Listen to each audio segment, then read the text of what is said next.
Pluto in Leo is the generation that put ego on the world stage and then had to figure out what to do with it.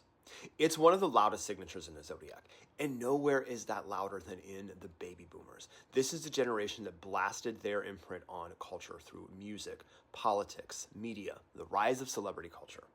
So from about 1937 to 1958, Pluto parked in Leo, and it stamped an entire generation with the sole task of rediscovering creative sovereignty. In evolutionary astrology, Pluto reveals the soul's core desire, the evolutionary pressure that pushes us lifetime after lifetime. In Leo, the collective assignment is clear. It's to shine, it's to create, it's to lead. The shadow, though, is ego and entitlement. The growth, that's turning personal radiance into a fire that lights others. And look at history to see how this played out. These are the late silent generation and mostly the baby boomers. This is the first set of kids that were raised with television, mass media, and also this is when youth culture became a thing. This is Elvis shaking his hips. This is Woodstock flooding the fields. And also the civil rights movement, which was really broadcasting soul power into every living room. This is the era that taught the world personality can be political, creativity can shift culture, and one charismatic voice that can ignite a passion in millions.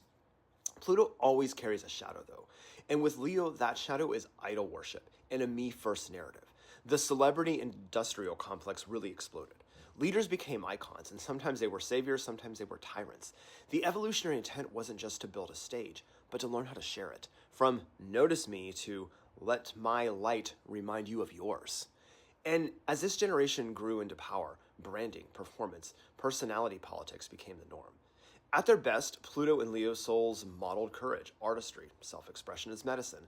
At their worst, they revealed the dangers of self-importance, spectacle, entitlement. The polarity point in Aquarius really whispers the cure.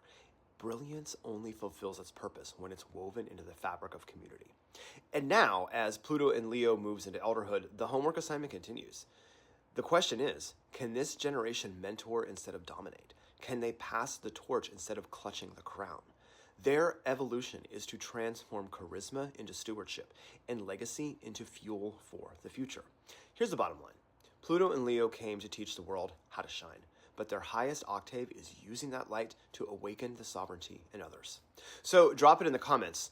Are you or your parents Pluto and Leo? And how have you seen Pluto-Leo play out in your own life?